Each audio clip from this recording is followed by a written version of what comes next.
My name is Wyatt Mercer. I track people in the wilderness for a living. I've survived floods, fires, and blizzards, but nothing prepared me for the double extinction event that hit us. Nuclear war, followed by alien invasion. Now, I'm fighting to keep my small group alive as radiation poisons the earth and scavengers hunt what remains of humanity.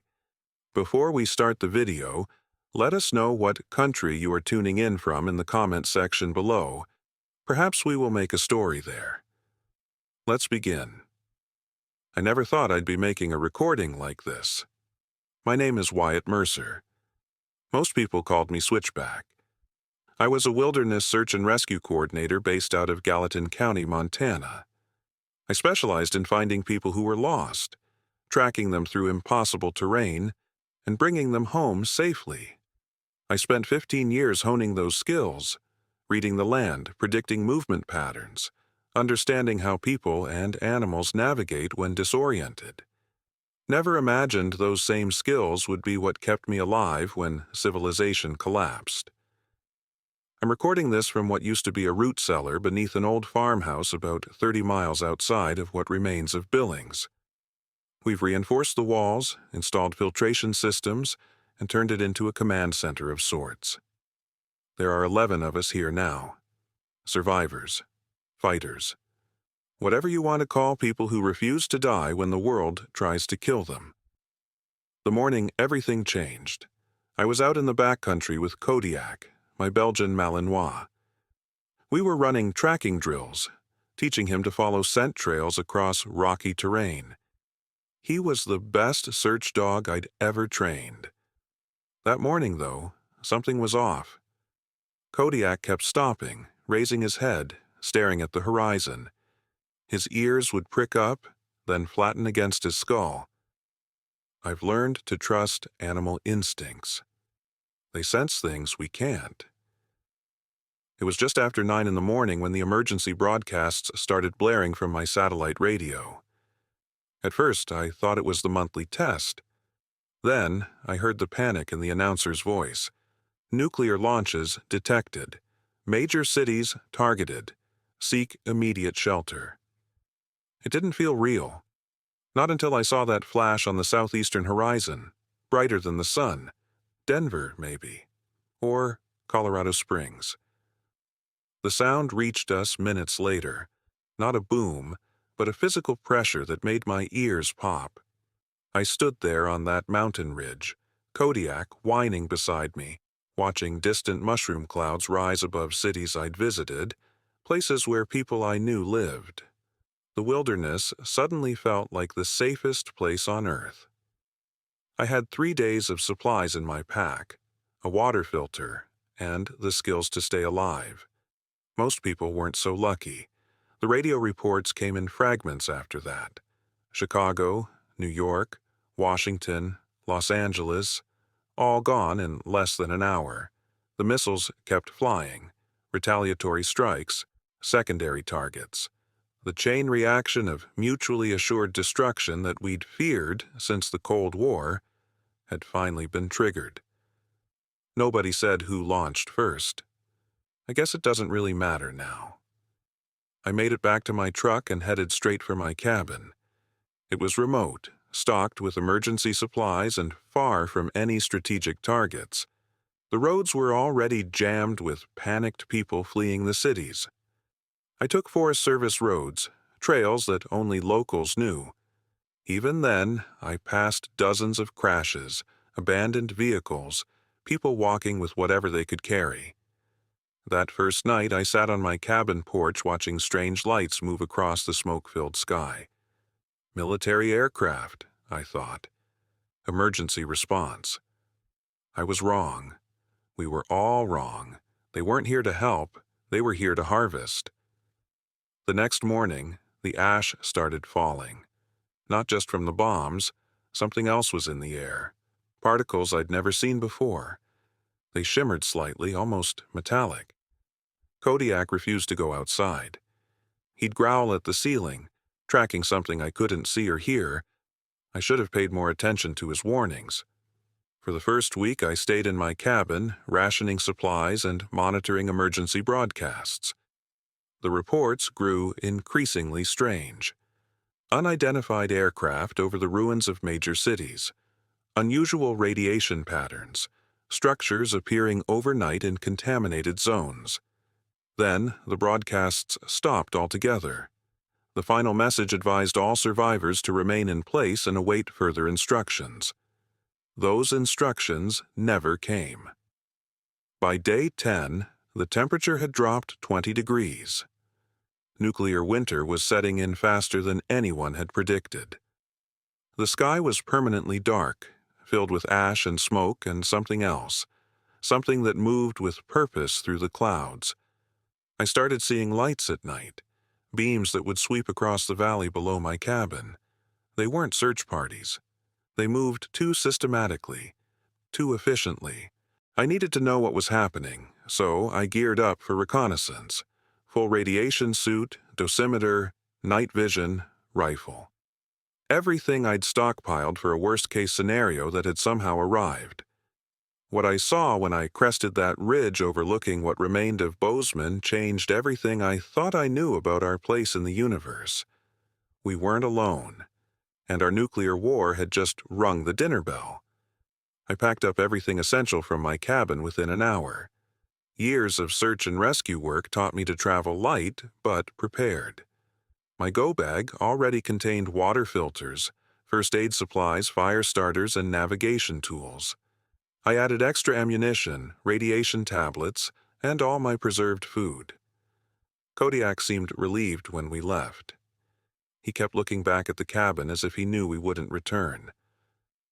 Moving through irradiated territory requires knowledge that most people never needed to learn. Stay upwind of blast zones. Avoid depressions and valleys where particles settle. When rain comes, find shelter immediately. Precipitation pulls radiation from the sky. Water sources become contaminated quickly, but running water from high elevations is safer than standing water. Snow that fell after the initial blasts needed to be melted and filtered multiple times. The first group of survivors I encountered was a family of 4. Father, mother, 2 teenage boys, walking along Route 191 with nothing but day packs. They had fled Bozeman in their car until it ran out of gas. The youngest boy was already showing signs of radiation sickness, nosebleeds, vomiting. I couldn't take them all with me, not with my limited supplies, but I gave them my extra radiation tablets, a spare water filter, and directions to a ranger station where they might find supplies. These are the decisions that haunt you afterward. Who you help, who you leave behind. By day 4, I reached my destination, my Uncle Drake's hunting cabin deep in the Gallatin National Forest. He was a retired Marine survival instructor who taught me half of what I know about living off the land. He wasn't there. I found his journal with entries up to the day of the strikes. Then nothing. His rifle and go bag were missing. I hoped that meant he was still alive somewhere. The cabin was well stocked. Propane tanks, canned goods, medical supplies, ammunition. Most importantly, it had a hand-powered shortwave radio. After an hour of scanning frequencies, I caught fragmented transmissions. Military channels discussing unidentified objects in orbit. Emergency services overwhelmed by radiation casualties. Then a clear message from what sounded like a Montana National Guard unit. Unknown craft landing at Site Bravo, not ours. Repeat, not ours. Requesting immediate instructions. Nothing followed but static. That night, I saw more lights in the sky, not the random flashes of distant explosions, but organized patterns. Searchlights sweeping methodically across the landscape below. I extinguished all lights in the cabin and covered the windows. Kodiak remained silent but alert, his muscles tense under my hand. The nuclear winter intensified over the next few days. Temperatures dropped well below freezing. The snow that fell was gray-black with ash. Plants were dying even in areas untouched by direct blasts. Wildlife behavior changed dramatically. Elk herds moved during daylight hours, birds flew in erratic patterns, and predators became bolder, hungrier. I spotted a mountain lion less than 50 yards from the cabin, emaciated and unafraid. A week after the strikes, I ventured into a small town called Gardner at the northern entrance of Yellowstone. It had been evacuated, but some residents had returned after the initial panic. They had established a small trading post in what used to be a general store. I exchanged ammunition for batteries and information. The rumors were wild: government bunkers, foreign invasions, divine judgment. But several people reported the same thing: strange aircraft hovering over radiation zones, taking something from the ground. On my way back to the cabin, I found the first victim of radiation poisoning that I couldn't ignore. A man in his 60s collapsed on a forest trail. His skin was covered in radiation burns, hair falling out in clumps. I brought him to the cabin, tried to treat him with what I had. He died 2 days later. Never told me his name. I buried him behind the cabin and marked the grave with stones. The shortwave picked up fewer transmissions each day. The last one I heard was from someone claiming to be with FEMA, directing survivors to gathering points for evacuation. I marked the locations on my maps, but noticed something concerning. All the gathering points were in flat, exposed areas. Perfect for landing aircraft, perfect for rounding people up. I decided to stay put, but reinforce the cabin's defenses. Dug a small bunker beneath the floor, set up tripwires on approach paths, created caches of supplies in the surrounding forest in case I needed to abandon the cabin quickly. Each night, the lights in the sky grew closer, more numerous. Each morning, Kodiak became more agitated. He would stand at the window for hours, watching the sky with his ears flat against his head. Then one evening, my uncle's old Geiger counter started clicking faster than normal. Not dangerous levels, but definitely elevated. At the same time, the radio emitted a high-pitched interference unlike anything I'd heard before. Kodiak started barking at the ceiling. That's when I saw it through a gap in the window coverings. A craft unlike any aircraft I'd ever seen, hovering silently above the trees less than a mile from the cabin. The nuclear winter hit full force 2 weeks after the strikes. The sky turned a permanent dark gray, and daytime was just a slightly lighter version of night. The temperature dropped to near zero, even though it was supposed to be early summer. Wildlife started dying off at an alarming rate. I found frozen birds beneath trees, deer carcasses in the valleys. The strong ones changed their behavior, becoming nocturnal, gathering in unusual groups, migrating in the wrong directions. Animals know things we don't. They adapt faster. I maintained careful records of radiation levels using my uncle's equipment. The readings varied widely and unpredictably. Some areas that should have been safe showed dangerous spikes. Others, closer to what I knew were blast zones, registered lower than expected. It didn't make sense until I started mapping the anomalies and saw the pattern. The radiation was higher in areas where I'd spotted those strange craft. On day 15, while checking my perimeter traps, I found footprints in the ash-covered snow. Human footprints, but staggering, uneven. I followed them with Kodiak leading, his training kicking in despite the circumstances. We found her collapsed against a fallen tree about a half-mile from the cabin. A woman in her early 30s wearing a tattered EMT uniform, suffering from exposure in the early stages of radiation sickness. Her name was Ellie Chen. She'd been part of a medical team trying to reach a FEMA outpost that was supposedly treating radiation victims. Their ambulance was stopped by desperate people who took their supplies. She'd been walking for 3 days, using her wilderness training to navigate, but her radiation meter had failed, and she'd wandered into a hot zone without realizing it. I brought her back to the cabin, treated her with potassium iodide and the antibiotics I had on hand. While she recovered, she told me about what she'd seen: cities in chaos, military blockades that suddenly disappeared, strange aircraft that ignored distress signals. Most disturbing was her account of a temporary hospital where patients with radiation sickness were being loaded onto helicopters for specialized treatment, but no one ever returned or reported being treated. Ellie was smart, observant, and had medical training that complemented my wilderness skills. We agreed to pool our resources and knowledge. She helped me catalog my supplies and organize them for potential rapid evacuation. I showed her how to monitor radiation levels and identify safe food sources. Together, we established a routine, alternating watch shifts, maintaining the equipment, checking the radio frequencies. The shortwave picked up fewer transmissions each day, just static across most frequencies. But on day 17, we caught a clear signal, a woman's voice repeating geographic coordinates and the message, "Safe zone established. Medical care available. Approach with caution." We plotted the coordinates. It was an area I knew well, a valley about 20 miles northeast of our position, naturally sheltered with fresh water and good sight lines. The kind of place I would have chosen. That night, the electronic disruptions intensified. My compass needle spun randomly.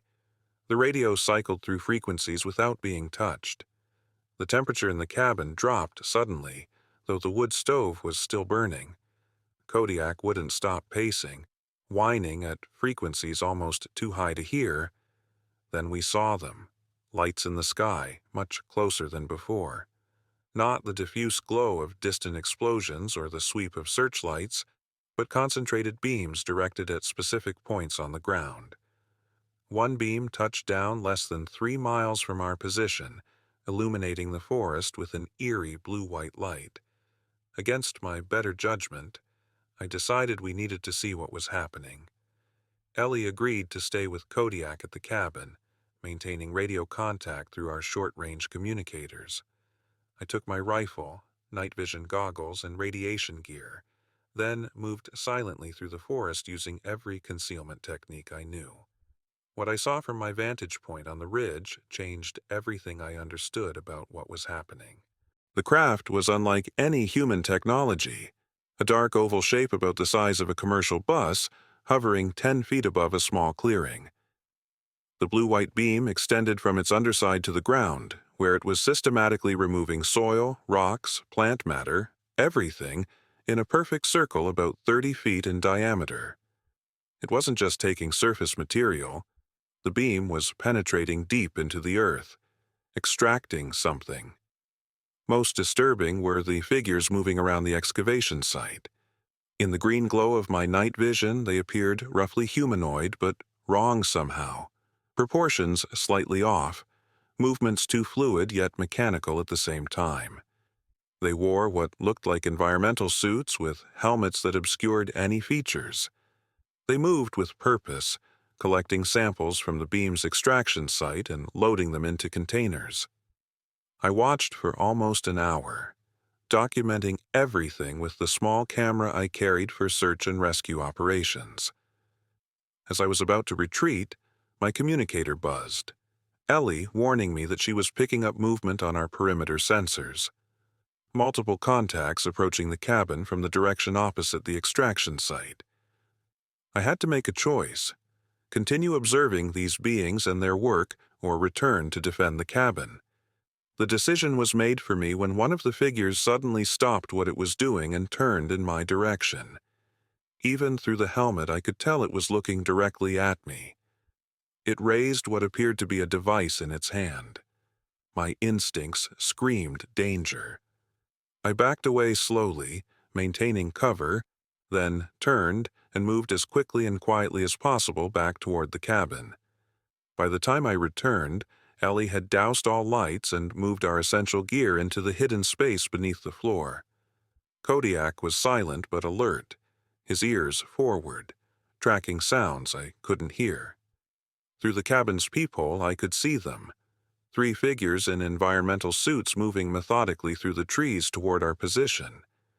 They carried devices that emitted faint pulses of light, scanning for something, scanning for us. We huddled in the hidden space beneath the floor for 6 hours while they searched the cabin. Their movements were methodical, precise. They examined everything but disturbed almost nothing. I could hear their devices emitting soft pulses, scanning. Ellie kept one hand on Kodiak's muzzle, keeping him silent. One wrong move, one sound, and we would have been discovered. When they finally left, we waited another full day before emerging, using the periscope my uncle had installed to check for movement outside. The cabin appeared untouched, but subtle things were different. Items moved slightly from their original positions, a fine metallic dust on surfaces they had scanned. Most concerning was what they had taken: my maps, my notebook with observations of radiation patterns, and, oddly, all of my uncle's old compasses. "They're not here to help us," Ellie whispered as we surveyed the cabin. It was the understatement of the century. Whatever these beings were, they had arrived immediately after our nuclear exchange, when our defenses were destroyed and survivors were scattered. This wasn't random timing. They had been watching, waiting for us to weaken ourselves. We decided to attempt contact with the safe zone we'd heard about on the radio. If other survivors were gathering, we needed to pool knowledge, resources, and frankly, weapons. The coordinates pointed to a location about a day's journey northeast. We packed essential supplies, concealed the cabin to make it look abandoned, and set out at dawn. The landscape had transformed in just 3 weeks. Forests that should have been green with summer growth were brown and dying. Streams ran with murky water that triggered warnings on our radiation meters. We wore our masks and suits in the hottest zones, but had to balance protection against mobility. Moving silently in radiation gear is nearly impossible. As we crested a ridge overlooking the valley where the safe zone should have been, I felt a surge of hope. Smoke rose from what appeared to be campfires. Structures had been erected, tents, makeshift shelters. Movement indicated people, human beings surviving despite everything. I raised my binoculars for a closer look. "Something's wrong," I told Ellie. The movements weren't right, too coordinated, too purposeful. And interspersed among the human figures were others, the same environmental suits I'd seen at the extraction site. This wasn't a safe zone. It was a collection point. We retreated before we could be spotted and made camp in a cave system I knew from previous rescue operations. While Ellie kept watch, I sketched what I'd seen, the layout of the camp, the alien craft positioned at its center, the humans moving supplies to collection points. Some walked freely, others were in makeshift pens, collaborators and captives. "Why not just kill us all?" Ellie asked when I showed her my observations. "If they wanted the planet, why not just finish what we started?" The answer came to me as I remembered what I'd seen at the extraction site. They don't want the planet. They want what's in it. And they need workers who understand the environment. Humans were being used as laborers, guides to Earth's resources. The aliens, we started calling them scavengers, were efficient. Why waste potential assets? That night, we saw more craft arriving above the camp. Larger vessels this time with multiple extraction beams deployed. They hovered over areas where humans had been gathering materials. The beams activated and everything, supplies, materials, and the humans themselves, was drawn upward into the craft. We couldn't stay to watch anymore. We couldn't help those people. The best we could do was learn and survive to fight back somehow. We moved deeper into the mountains, avoiding trails, crossing streams to break our scent trail. Kodiak's training proved invaluable. He could detect the scavenger's presence before our instruments registered anything. His ears would flatten, his hackles rise, and we knew to find cover. 3 days later, we picked up another transmission on the shortwave. A different voice, a man this time, warning people away from the safe zones and directing them to actual human resistance outposts. The nearest was in an abandoned mine complex about 15 miles west of our position. The voice provided a challenge phrase to identify friendly humans. We debated whether to trust the transmission. It could be another trap. But we needed allies, information, supplies. We decided to approach cautiously, observe first, reveal ourselves only if we were certain it was genuinely human resistance. The journey took 2 days, moving only during the brief periods of dim daylight.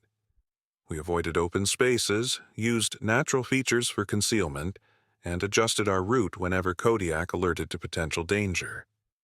Twice we had to hide as scavenger patrols moved through the area, groups of 3 or 4 in their environmental suits, scanning the ground, taking samples, occasionally uprooting entire trees to examine their root systems.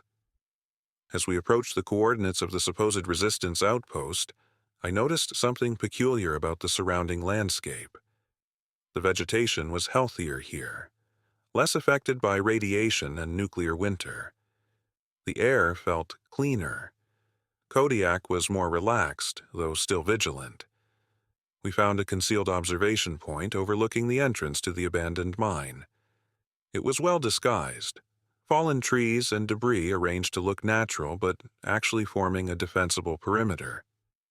I could see evidence of human activity: footprints, recently moved materials, a carefully concealed smoke vent, but no movement. We watch for 24 hours, I told Ellie. If it looks safe, we approach using the challenge phrase. If anything feels wrong, we retreat immediately. She nodded, adjusting her makeshift weapon, a hunting knife attached to a pole to create a spear. What if it is other humans, but they're dangerous? Not everyone left alive is going to be friendly. It was a valid concern. Even before the scavengers arrived, disasters brought out both the best and worst in people. Some banded together, shared resources, helped the vulnerable. Others turned predatory, seeing catastrophe as an opportunity to take what they wanted by force. We'll have to make that call when we see how they operate, I said. For now, we observe. As night fell, we saw the first signs of activity, a camouflaged hatch opening in what I had thought was solid ground. A figure emerged, scanned the surroundings with night vision equipment similar to mine, then signaled behind them. 3 more people emerged, all carrying improvised weapons and wearing patches of mismatched body armor. They moved with military precision to defensive positions around the perimeter.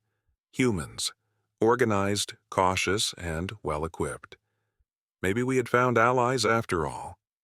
We waited until dawn before approaching the mine entrance. Moving down from our observation point, we deliberately made enough noise to be noticed without seeming threatening. As expected, armed figures emerged from concealed positions, weapons trained on us. I raised my hand slowly and called out the challenge phrase from the radio transmission. The mountains remember what valleys forget. The response came immediately. But rivers carry the truth to both. Relief washed over me. These were the people we'd been hoping to find. They escorted us inside after a thorough but respectful search of our gear. The mine complex had been converted into a surprisingly functional base of operations. Solar panels hidden in the forest above powered essential systems. Water from an underground spring was filtered and stored in tanks. About 20 people lived here. A mix of former military, park rangers, medical personnel, and civilians with useful skills. Their leader was James Park, a former park ranger who had worked in Yellowstone. He recognized me immediately from joint search and rescue operations we'd conducted years earlier. Trust came easier after that introduction. They had food, shelter, and medical supplies to share. In return, we offered our observations and the footage I'd captured of the scavengers' extraction operation. We've been monitoring their movements for weeks, Park explained as we gathered around a makeshift table displaying a topographical map of the region. They follow distinct patterns. Their operations are most active in areas with the highest radiation levels. It's like they're using our disaster zones as cover. A woman named Rita, who had been a geological engineer before the strikes, pointed to markers on the map. Their extraction sites correspond to mineral deposits, rare earth elements, platinum group metals, uranium. They're mining, but with technology that makes our methods look primitive. I shared my theory about the scavengers using humans as labor. Park nodded grimly. We've seen it too. They're not interested in conquest in the traditional sense. They're stripping resources with ruthless efficiency. Humans are just another resource to them. Over the next few days, we integrated into their group, sharing responsibilities for security, food preparation, and reconnaissance. Ellie's medical expertise was especially welcome, as several members of the group suffered from radiation exposure and injuries sustained while evading scavenger patrols. During my first reconnaissance mission with their team, I witnessed the scavengers' search patterns firsthand. They moved in systematic grids, using devices that emitted pulses of energy into the ground. When the devices registered something of interest, they deployed their extraction beams. The precision was chilling. They could remove specific materials from the earth while leaving surrounding matter untouched. Most concerning was their ability to adapt. Early patrols had been predictable, following straight lines and fixed schedules. Now they varied their routes, established ambush points, employed tactics that seemed unnervingly familiar. They were learning from us. They're studying our behavior, I told Park after returning from the mission. The same way I track lost hikers by predicting their movements, they're tracking us by analyzing human response patterns. Park introduced me to Cooper, a former electronics warfare specialist with the National Guard. He had been experimenting with the scavengers' discarded technology. Their systems emit specific energy signatures, Cooper explained. Different frequencies for different functions: detection, communication, extraction. I think I can build jammers to disrupt some of these frequencies. This was our first real hope of fighting back. Cooper needed specific components, however, some of which might be found in abandoned electronic stores in a small town about 10 miles away. Park asked for volunteers for a salvage mission. Ellie and I immediately stepped forward. Our small team consisted of 5 people: Ellie and me, Cooper, Rita, and a former hunting guide named Marcus who knew the area well. We left before dawn, moving through forest pathways to avoid open ground. Kodiak accompanied us, his acute senses providing early warning of potential threats. About halfway to our destination, Kodiak's behavior changed suddenly. His ears flattened, and a low growl rumbled in his chest. I signaled the group to take cover. Within minutes, a scavenger patrol appeared in the valley below us, 3 of them in their environmental suits accompanied by something new, a human wearing what appeared to be a modified version of their technology. "Collaborator," Marcus whispered, his voice tight with anger. "They're using them as guides." We watched as the human pointed out features in the landscape to the scavengers, who recorded the information in their devices. The human's movements were stiff, almost robotic. Around their neck was a metal collar that occasionally emitted faint pulses of light. "Control technology," Cooper murmured. "They're not willing collaborators. They're being controlled somehow." This complicated our understanding of the situation. If the scavengers could control humans with their technology, anyone we encountered could potentially be compromised. Trust, already a scarce commodity in this new world, became even more precious. We continued toward the town after the patrol passed, moving with heightened caution. As we approached the outskirts, we saw evidence of the scavengers' presence. Extraction sites where entire buildings had been partially removed, leaving perfect cylindrical voids in the structures. The precision was unnerving. The electronics store had already been partially harvested, but Cooper found several components he needed hidden in a storage room that had escaped the scavengers' attention. As he carefully packed the items, Ellie made an unexpected discovery behind the counter: a working handheld UV light used for detecting counterfeit bills. "Look at this," she said, shining the light on a surface where a scavenger had apparently leaned against the counter. Glowing organic residue was clearly visible. "They leave traces we can't see with normal light." It was a small discovery, but potentially significant. If we could detect their presence even after they'd left an area, we might be able to avoid contaminated zones or track their movements more effectively. Our return journey proved more challenging. Scavenger activity had increased throughout the area. Twice we had to hide as their craft passed overhead, beams sweeping the ground below. During one of these forced stops, Marcus spotted something through his binoculars that made him curse under his breath. They found the mine entrance, at least 4 of them approaching from the north. We couldn't make it back to the mine in time to warn the others. Our radios were useless. Any transmission might give away our position to the scavengers, who seemed able to detect our communications technology. We had to find another approach. Using hand signals developed during search and rescue operations, I directed our group to a ridgeline that would give us a vantage point above the mine complex. What we saw confirmed our fears. 4 scavengers in environmental suits were systematically scanning the area around the concealed entrance. Their movements were precise, coordinated. They knew something was there. It was only a matter of time before they found a way in.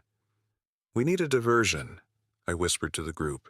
"Draw them away from the entrance long enough for the people inside to evacuate through the emergency exit." Marcus nodded. "There's an old chemical storage shed about half a mile west. Leftover blasting compounds from when the mine was operational. If we could detonate that, it might pull their attention away." It was risky, but necessary. Cooper and Rita would create the diversion, while Ellie, Marcus, and I circled around to approach the mine from the south, hoping to contact our people through one of the ventilation shafts. We synchronized our watches, agreeing to initiate the plan in 20 minutes. As Cooper and Rita moved toward the storage shed, the rest of us worked our way through dense underbrush toward the southern approach. Kodiak led the way, his training allowing him to move almost silently despite his size. When we reached the ventilation shaft, Marcus produced a small mirror from his pack and used it to reflect a light pattern down the shaft, a distress signal known to the people inside. Within minutes, a response came, 3 quick flashes followed by 2 long ones. They were aware and responding. I took out my notebook and quickly sketched our situation, then rolled the paper and pushed it through a narrow gap in the shaft covering. We waited anxiously for their response. A small cylinder was pushed back up through the gap. Inside was a note from Park. "Emergency evacuation in progress. Eastern tunnel exit. Rendezvous at Contingency Point Alpha." Just as we received this message, we heard the explosion from the chemical shed. The diversion worked. All 4 scavengers immediately moved toward the source of the blast, their scanning devices directed away from the mine entrance.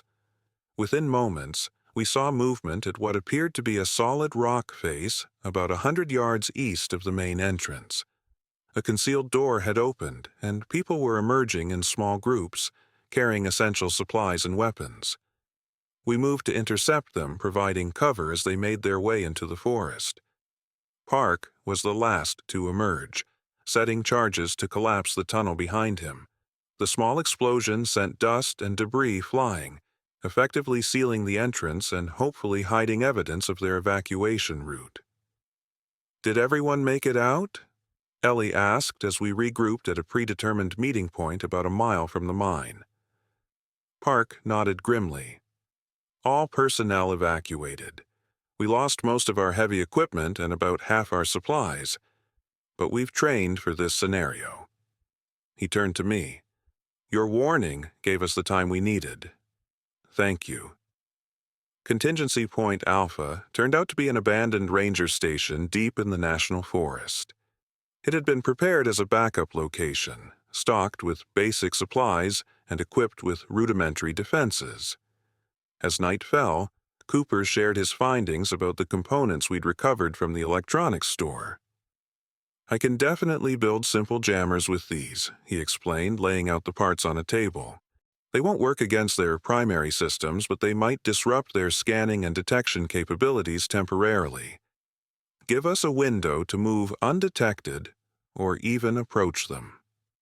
Rita added her observations about the extraction patterns.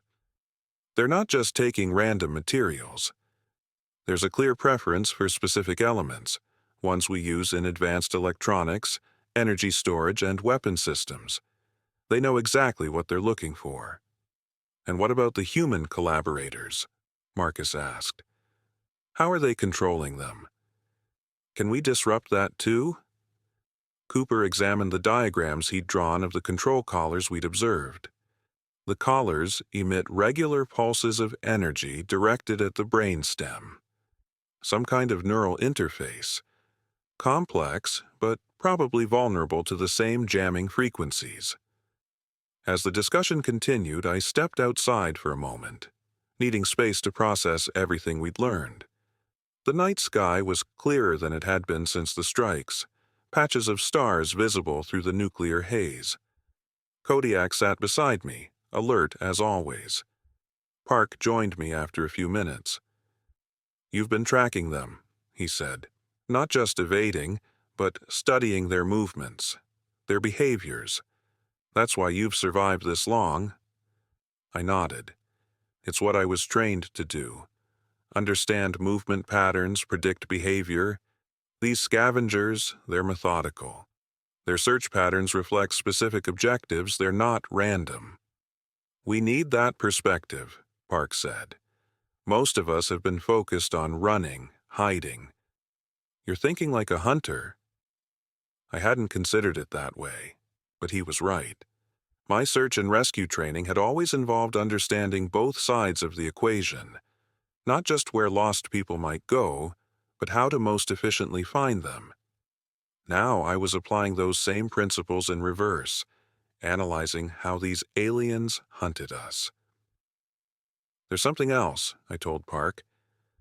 I've been comparing radiation readings from different areas. The scavengers aren't just using radiation zones for cover. They're somehow manipulating the radiation levels. Areas that should be cooling down are getting hotter. Others that should be dangerous are mysteriously clear. Park considered this information.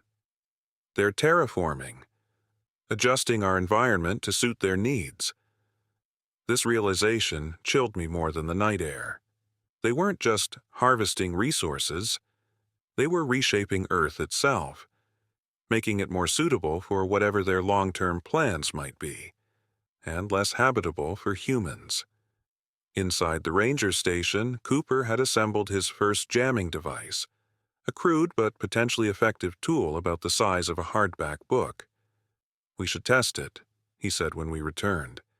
See if it actually disrupts their technology before we risk our lives on it. That means getting close to them deliberately, Ellie pointed out, drawing their attention. Not necessarily, I said, an idea forming. We've observed them enough to predict where they'll go next. If we can get the device in place before they arrive, we can observe from a safe distance. Park studied the map spread out on the table. There's a mineral deposit here, he said, pointing to a location about 5 miles northeast of our position. Rich in lithium and cobalt. Based on their previous extraction patterns, it's likely to be a target soon. A plan began to take shape. We would place Cooper's jamming device near the mineral deposit, concealed but active. Then we would observe from multiple vantage points, documenting any effects on the scavenger's technology. It was reconnaissance, not engagement. gathering information for what would eventually become actual resistance. As the group finalized details of the plan, I noticed Ellie examining something under the UV light she'd recovered from the electronics store. She had taken swabs from areas where scavengers had been spotted and was examining them for trace evidence. "Look at this," she said, waving me over. Under the UV light, the swabs revealed organic matter that glowed a distinctive blue-green. Their environmental suits must leak something. Or maybe it's a byproduct of their technology. Either way, it's consistent across multiple samples. "Can we use it to track them?" I asked. She nodded slowly. "Potentially. But there's something else." She switched off the UV light and held the sample near a heating element. As it warmed, the substance began to react, the blue-green glow intensifying briefly before fading. "It's temperature sensitive. Heat makes it more visible, then breaks it down." Another piece of the puzzle. Another potential weakness to exploit. We were beginning to understand our enemy piece by piece. It wasn't much, but it was a start. For the first time since the scavengers arrived, I felt something I hadn't expected to feel again. Hope. The operation to test Cooper's jamming device was set for the following night. Our plan was simple, but risky. Place the device near the mineral deposit, retreat to observation positions, and document the scavengers' response when they arrived. I volunteered to place the device since my tracking skills would help me approach unseen and withdraw without leaving obvious signs. Park assigned Rita to accompany me. Her geological knowledge would help pinpoint the exact location the scavengers would most likely target.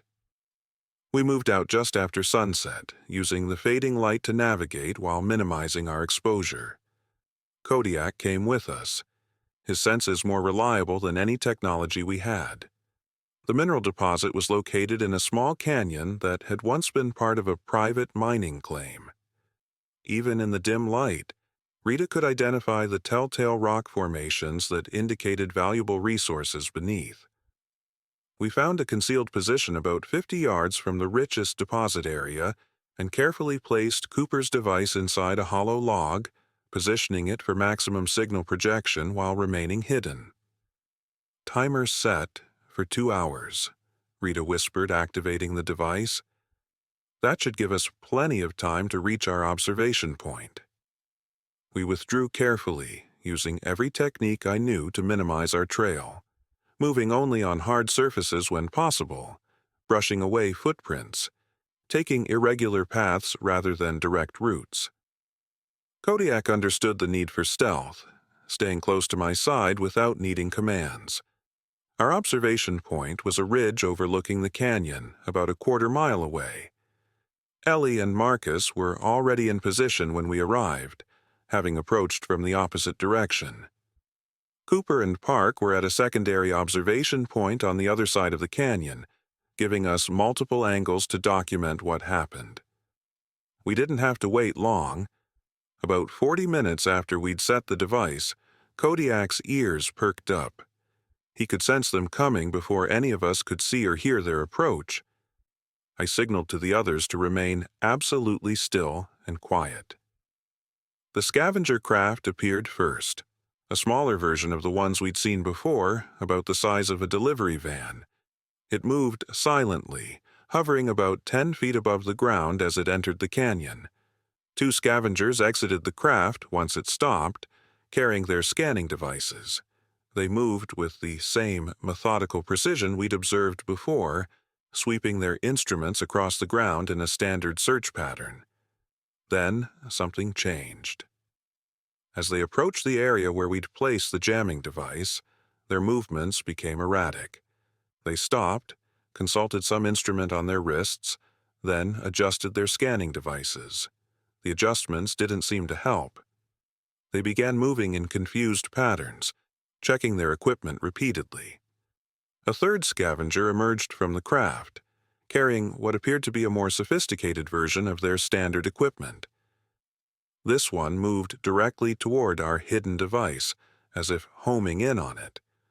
My heart rate spiked. Had we miscalculated? Was the jamming signal actually helping them locate our technology? The scavenger reached the hollow log and extended its scanning device toward it.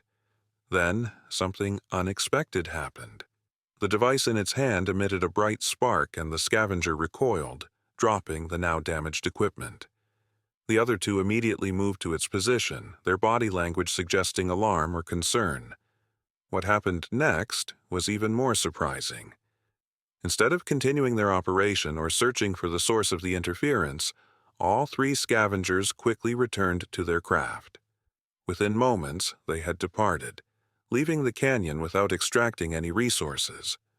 We remained in position for another hour to ensure they didn't return before approaching the site again. Cooper's device was still functioning, though its casing had partially melted from some kind of feedback effect. The hollow log contained a strange residue, the same material that glowed blue-green under Ellie's UV light, but much more concentrated. "It worked," Rita said as Cooper examined his damaged device. "Not just as a jamming signal, but as a deterrent. They retreated rather than continue their operation." Cooper nodded, though his expression remained concerned. "They'll analyze what happened, adapt their technology. We won't be able to use the same frequency next time." "But we confirmed they have vulnerabilities," I pointed out. "Their systems can be disrupted." "That's huge." We returned to the ranger station with renewed purpose. This small victory had proven the scavengers weren't invincible. Their technology had weaknesses we could exploit. Park called a meeting to discuss our findings and plan our next move. "This was reconnaissance," he reminded the group. "Good information, but just a first step. Now we need to use what we've learned to actually strike back." The discussion focused on potential targets. The scavengers had established several processing facilities where they aggregated materials extracted from multiple sites. These facilities were more heavily guarded but represented more valuable targets. If we could disrupt their processing operations, we might set back their resource collection significantly. "There's a facility about 20 miles southeast," Marcus reported. "Used to be a gravel quarry. Now they've got some kind of processing operation there. At least 10 scavengers on site at any time, multiple craft coming and going. Too heavily defended for a direct approach," Park said. "We need a different angle." I studied the map, thinking about the patterns we'd observed in scavenger behavior. They're efficient to the point of predictability. Their patrol routes, their processing schedules, their communication protocols, all follow set patterns. If we observe long enough, we'll find a vulnerability in their routine. Cooper had already started modifying his jamming device based on what we'd learned. "I can build something more powerful, but it'll need a significant power source. Car batteries, maybe." "I know where we can get those," Ellie said. "There's an auto parts warehouse in the next town over. Might still have stock if the scavengers haven't harvested it yet." Park authorized a salvage mission for the following day. In the meantime, I worked with Rita to identify the most likely approach routes to the processing facility, using topographical maps and her knowledge of the terrain. We needed to find a way to get close enough to observe their operations in detail without being detected. That night, I had my first real conversation with Ellie since we'd joined Park's group. We took the midnight watch shift together, monitoring the perimeter of the ranger station from a small observation post. "You were right," she said after a long silence, "about the scavengers using radiation as a containment strategy. The areas with the highest readings are the ones with the most valuable resources. They're keeping us away from what they want most." I nodded. "They're methodical, using our own disaster against us. Efficient." "It's more than that," she said. "I've been analyzing the patterns of radiation spread. It's not just residual from the nuclear strikes. They're somehow enhancing it in specific areas. Terraforming, like Park said." This confirmed my suspicions about the unnatural radiation patterns I'd been tracking. If they can manipulate radiation, they might be vulnerable to it in its raw form. Every species has evolved to withstand certain environmental conditions. These beings evolved somewhere else, under different conditions. Ellie considered this. That would explain the environmental suits. They need protection from something in our atmosphere or environment, or from our bacteria, our viruses, I added, remembering the residue Ellie had found. Remember how their residue reacted to heat? Broke down quickly?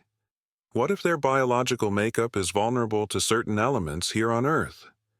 We need more samples, she said, more data. I looked at her in the dim light of our observation post. Tomorrow's mission just got more complicated. She smiled slightly. Always does.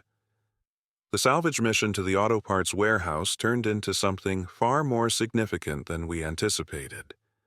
Our team consisted of myself, Ellie, Cooper, and 2 of Park's people, a former Army mechanic named Sasha, and a local hunter called Trent who knew the area intimately. We moved out at first light following game trails and stream beds to avoid leaving obvious tracks.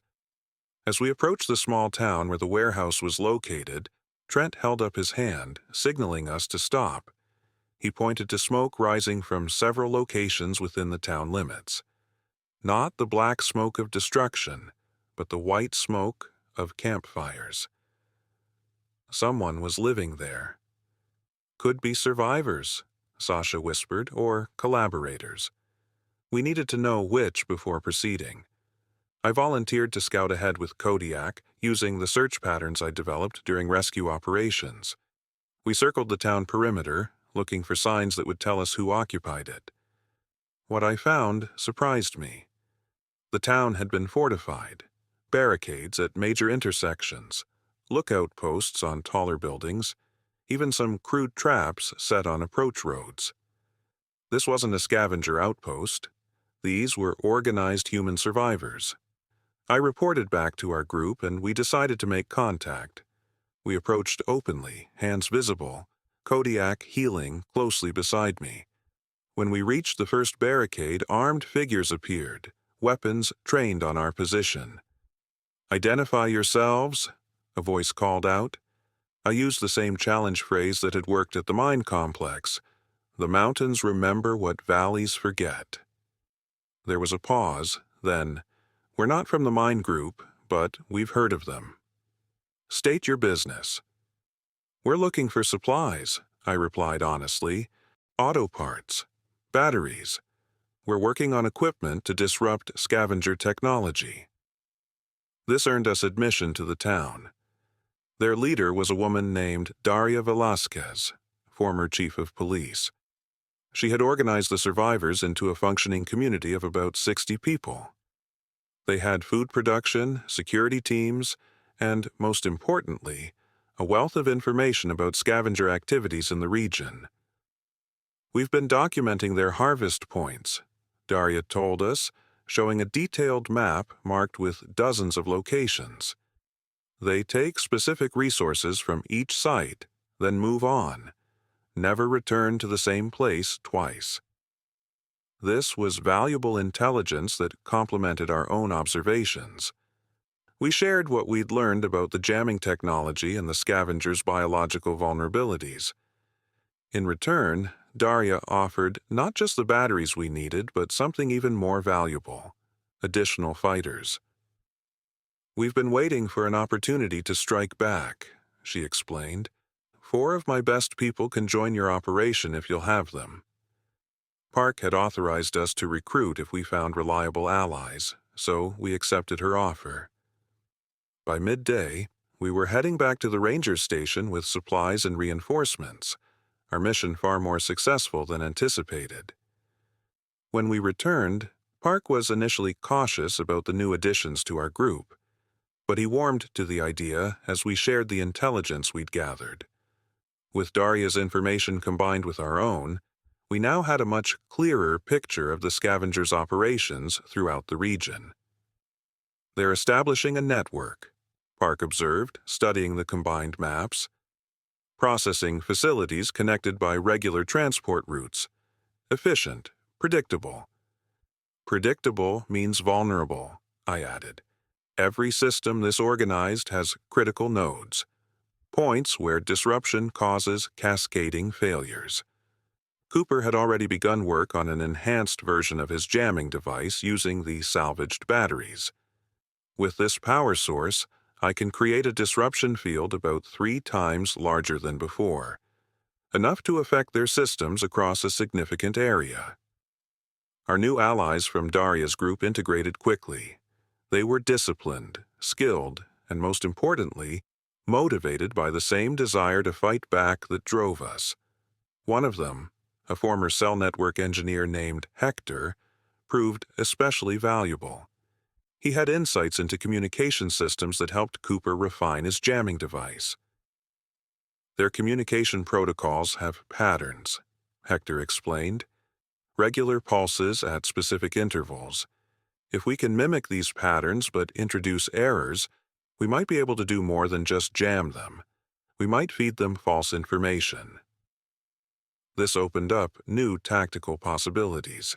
Instead of simply disrupting their operations, we might be able to misdirect them, sending their harvesting teams to locations we chose. The implications were significant. We could potentially lead them into traps or away from actual resource deposits. Over the next few days, we developed a plan to strike at the processing facility Marcus had identified. It wasn't just about damaging their operation. We wanted to capture intact technology and gather more biological samples for Ellie's research. The plan had 3 phases: observation, infiltration, and targeted disruption. The observation phase began immediately. Teams of 2 rotated through concealed positions around the facility, documenting scavenger movements, shift changes, and security measures. I trained everyone in the techniques I'd developed for moving undetected through hostile territory. How to use terrain features for concealment, how to minimize signs of passage, how to remain downwind from detection devices. Meanwhile, Ellie continued her analysis of the biological samples we'd collected.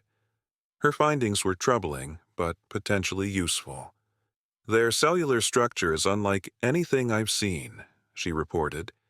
It breaks down rapidly when exposed to certain common bacteria found in our soil. Things that are harmless to us seem toxic to them. That's probably why they wear the environmental suits. Can we weaponize this? Park asked. Ellie hesitated. Maybe. I'd need better equipment, more controlled testing. But in theory, yes. As our preparations continued, I found myself taking on more leadership responsibilities. People came to me for training, for advice on movement tactics, for my assessment of risks. It wasn't a role I'd sought out.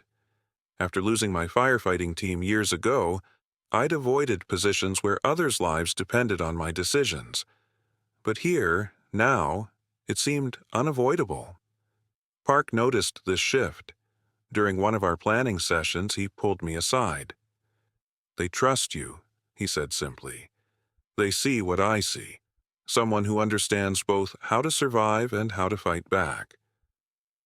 I didn't feel worthy of that trust, but I recognized the responsibility that came with it. These people were risking their lives based partly on my assessments, my strategies. I couldn't let them down. The night before we launched our operation against the processing facility, I couldn't sleep. I sat outside the ranger station, studying the stars visible through breaks in the nuclear haze. Kodiak lay beside me, alert as always. Ellie found me there and sat down without speaking. After a long silence, she said, "We might not all come back tomorrow." "I know," I replied. "I've been thinking about what happens if we succeed," she continued. "If we can disrupt their operations enough to make a difference, what then? We can't go back to how things were before." She was right. Even if we drove the scavengers away tomorrow, Earth was fundamentally changed. The nuclear strikes had seen to that. Whatever future we were fighting for would be built on ruins. "We adapt," I said finally. "It's what humans do. It's what we've always done." She nodded slowly. "And you? What are you fighting for?" The question caught me off guard. Since the strikes, I'd been focused on survival, then on resistance. I hadn't thought much beyond the immediate needs of staying alive and keeping others alive, but her question forced me to look deeper. "A chance," I said eventually. "Not for the world we had, but for a world we get to shape. One where what we know, what we've learned, still matters." She smiled slightly, the first genuine smile I'd seen from her in days. "Good enough," she said, and we sat together in silence, watching the stars until dawn approached. The operation against the processing facility began at dawn. Our force consisted of 17 people divided into 4 teams, each with specific objectives. My team, Ellie, Cooper, and I, was responsible for deploying the enhanced jamming device as close to the central processing unit as possible. The second team, led by Marcus, would create a diversion on the opposite side of the facility. The third team, under Sasha's leadership, would target the scavenger transport craft for potential capture. The fourth team, led by Park himself, would remain in reserve, ready to extract any team that encountered trouble. We approached the facility from the northwest, using a dry creek bed for cover. Our intelligence had identified a blind spot in their security perimeter, an area where their scanning devices overlapped imperfectly, creating a narrow corridor of reduced detection capability. It was still risky, but better than any alternative. Cooper carried the jamming device in a modified backpack, while Ellie and I carried collection equipment for gathering biological and technological samples. Kodiak moved ahead of us, his training allowing him to signal potential threats without making noise. When we reached the edge of the detection blind spot, we waited for Marcus's team to initiate their diversion. The plan called for them to trigger several small explosive devices at precisely timed intervals, giving the impression of a larger force attacking from multiple positions. The first explosion came right on schedule, followed by the second and third at 30-second intervals. The reaction from the facility was immediate. Scavenger patrols converged on the eastern perimeter, and one of their transport craft lifted off to provide aerial surveillance. This was our window. We moved quickly through the blind spot, reaching the outer wall of the facility without detection. Cooper immediately began setting up the jamming device while Ellie and I prepared to breach the wall. We had discovered during our reconnaissance that the scavengers used a standard construction material for all their facilities, a composite that could be weakened by applying a specific chemical compound Ellie had developed based on her analysis of their biological samples. The compound worked exactly as planned, creating a section of wall that appeared intact but could be pushed through with minimal force. We created an opening just large enough to slip through one at a time. Inside, the facility was unlike anything I'd seen before. The architecture was alien yet functional.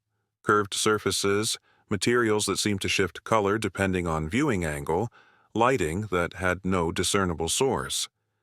Most striking was the central processing unit, a column of technology that extended from floor to ceiling, pulsing with energy as it sorted and refined the materials harvested from dozens of collection sites. Cooper activated the jamming device on a delayed timer, giving us 15 minutes to collect samples and retreat before it activated. Ellie moved quickly to an area where several environmental suits hung on rack-like structures, taking samples from the interior surfaces.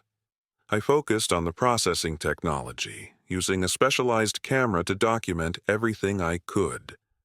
Then something went wrong. An alarm activated, not from our position, but from elsewhere in the facility. The diversion had encountered unexpected resistance. Through my earpiece, I heard Marcus's voice, tense but controlled. Heavy response. Multiple hostiles, falling back to secondary position. The scavengers inside the facility began moving with increased urgency. Several headed toward the exterior, presumably to reinforce the response to the diversion. But two moved toward the central processing unit, directly toward our position. We had no choice but to accelerate our timeline. Cooper overrode the delay on the jamming device, activating it immediately. The effect was instantaneous and more dramatic than we had anticipated. The central processing unit emitted a high-pitched whine, and the pulsing energy patterns became erratic. The scavengers approaching our position stopped suddenly, their movements becoming uncoordinated, almost disoriented. "It's working," Cooper whispered. "But we need to leave now. The feedback loop is building faster than I expected." We retreated through our breach point, samples secured, documentation complete. As we emerged outside, we saw that the situation had deteriorated significantly. Marcus's team was pinned down by scavenger patrols near the eastern perimeter. Sasha's team had reached one of the transport craft but was struggling to gain access as its defensive systems remained active despite the jamming. "Change of plans," I said over the comm system. "All teams converge on the northwest extraction route. Priority is personnel extraction, not equipment capture." Park acknowledged from his reserve position, already moving his team to secure our escape route. We moved to support Marcus's team, using the growing chaos created by the malfunctioning processing unit as cover. The jamming device was having unpredicted secondary effects. The scavengers' environmental suits seemed to be malfunctioning, their movements becoming increasingly erratic. Several removed components of their helmets, exposing what might have been respiratory equipment to the open air. As we reached Marcus's position, I saw one of the scavengers collapse entirely, its suit rupturing along seam lines. The others immediately moved to retrieve their fallen comrade, prioritizing this over continuing to engage us. This unexpected development gave us the opening we needed. "All teams, fall back now," I ordered. "Northwest route. Move quickly but maintain cover discipline." We retreated in stages, each team providing covering fire for the others. The scavengers' response became increasingly disorganized as more of their suits and equipment malfunctioned. By the time we reached the extraction point, they had completely broken off pursuit, focusing instead on containing whatever was happening within their facility. The operation had succeeded beyond our expectations, but not without cost. Two of Marcus's team had sustained injuries, one serious but not life-threatening, and we had to abandon the jamming device, leaving it active within the facility. Cooper was already talking about building a replacement, incorporating what we'd learned from this deployment. When we reached the rendezvous point 5 miles from the facility, Park called for a complete accounting. Everyone had made it out, though some were injured. All teams had accomplished at least part of their objectives. We had samples, documentation, and, most importantly, valuable combat experience against the scavengers. But our victory celebration was short-lived. As night fell, we observed a significant increase in scavenger air traffic throughout the region. They were mobilizing on a scale we hadn't seen before, with larger craft joining the smaller ones we were familiar with. Whatever we had done at the processing facility had provoked a major response. "They're searching for us," Park said, studying the pattern of their movements through binoculars. "And they've changed their search protocols, more thorough, less predictable." "We can't return to the ranger station," I realized. "It's too close to the facility. They'll find it within hours." Park nodded grimly. "We need to split up. Smaller groups are harder to track, harder to detect. We rendezvous at Contingency Point Bravo in 3 days." Contingency Point Bravo was an abandoned hydroelectric station about 30 miles northeast of our current position, much farther from scavenger activity than our previous base. The journey would be challenging, especially for those with injuries, but we had no choice. As we prepared to separate into smaller groups, Ellie approached me. "I need to show you something before we split up," she said, her expression troubled. She extracted one of the samples she'd collected from the facility, a piece of material from inside a scavenger environmental suit. Under her UV light, it revealed something disturbing. "This isn't just a protection system," she said quietly. "It's a life support system. These beings, whatever they can't survive in our atmosphere without extensive technological assistance." "A vulnerability," I said. She nodded slowly. "Yes, but also a responsibility. If we disable their life support, we're not just defeating them, we're executing them." The moral implications hit me hard. We had been fighting for survival, focusing on resistance without considering the full consequences of our actions. Were we becoming as ruthless as the invaders we opposed? "We need time to process this," I told her. "Let's focus on reaching the rendezvous point. Then we can decide how to use this information." As our groups prepared to move out along separate routes, I couldn't shake a growing sense of unease. We had struck a significant blow against the scavengers, but their response suggested we had only seen a fraction of their capabilities. The real battle was just beginning, and I wasn't sure we were ready for what would come next. My group consisted of Ellie, Cooper, and two of Daria's people, Hector and a woman named Lynn, who had been a park ranger before the strikes. We moved only at night, using every concealment technique I knew. The scavengers had intensified their search patterns, deploying new technology we hadn't seen before, smaller drones that could penetrate dense forest canopy and detect heat signatures. We avoided 3 search parties during our journey to Contingency Point Bravo, once hiding for an entire day in a cave system as scavenger craft systematically swept the area. Kodiak proved invaluable, sensing their approach before our equipment could detect anything. His training had prepared him to remain absolutely silent, even in high-stress situations. On the second night, we encountered another human group, 5 survivors from a mountain community that had been recently discovered and raided by the scavengers. Their story was disturbing. The aliens weren't just harvesting resources anymore, they were actively capturing humans. Not killing them, but taking them alive to unknown locations. "They have some kind of selection criteria," explained the group's leader, a former geology professor named Warren. "They scanned everyone in our community. Some were taken immediately. Others were tagged with those metallic markers and left behind. Then, a larger transport came back for the tagged ones 3 days later." This confirmed our suspicions about human labor being used in their operations, but added a new wrinkle. They were selecting specific individuals based on unknown criteria. We offered to let Warren's group join us, and they accepted gratefully. By the 3rd day, we reached the hydroelectric station. 2 other groups had already arrived, Park's team and Sasha's team. Marcus's group was the last to arrive, having taken a longer route to avoid heavy scavenger activity. When we were finally all assembled, Park called a meeting to assess our situation and plan our next steps. Ellie shared her analysis of the samples we'd collected from the processing facility. "Their biology is fundamentally different from Earth life," she explained. "Their cellular structure reacts catastrophically to certain bacteria common in our environment.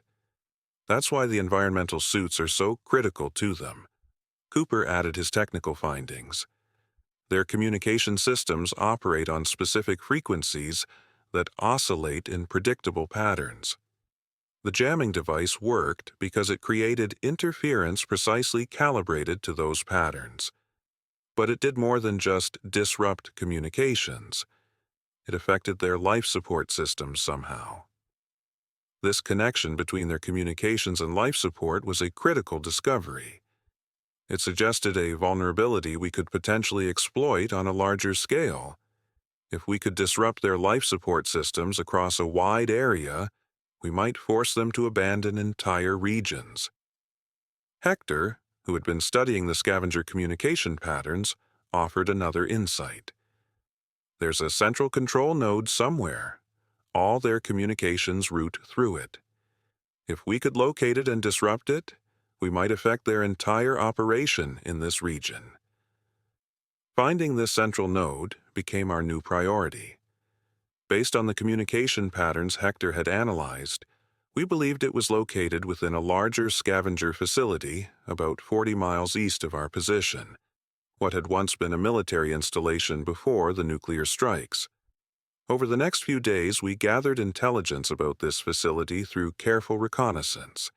It was heavily defended with multiple layers of security and dozens of scavengers present at all times. Direct assault would be suicidal. We needed a different approach. The breakthrough came from an unexpected source. Warren, the geology professor, pointed out something on our maps that we had overlooked. This military base was built over an old mine system. The government used it for storage, weapons testing, all kinds of classified projects. There should be access tunnels that don't appear on public maps. With this new information, we identified a potential infiltration route through an abandoned maintenance tunnel about 3 miles from the facility perimeter. The tunnel would likely be partially collapsed after the nuclear strikes, but might still provide access if we could clear it. A small team consisting of myself, Cooper, Lynn, and 2 others with mining experience set out to explore this potential route. What we found exceeded our expectations. The tunnel was largely intact and appeared to connect directly to sub-level storage areas beneath the main facility. Even more surprising was evidence of recent human activity in the tunnels: food wrappers, footprints, makeshift sleeping areas. Other survivors had been using this route, possibly to scavenge from the facility or observe scavenger activities. We returned with detailed maps and a tentative plan for infiltrating the facility through the tunnel system. Cooper would build an enhanced version of his jamming device, powerful enough to affect the central communication node. A small team would deliver and activate it, then withdraw through the tunnels before the scavengers could respond. Park approved the plan, but insisted on leading the infiltration team himself. "This is too important to delegate," he said. "If we succeed, we could disrupt their operations across the entire region. If we fail, the consequences will be severe." I volunteered to join the infiltration team, along with Cooper, who needed to calibrate the device once it was in position. Ellie insisted on coming as well, arguing that her knowledge of scavenger biology might be crucial if we encountered unexpected situations inside the facility. The night before the operation, our perimeter sensors detected movement approaching the hydroelectric station. We prepared for a scavenger attack, but instead found 3 humans approaching cautiously. They carried a white flag improvised from a torn shirt. They were from a larger survivor community about 60 miles south, and they brought critical information.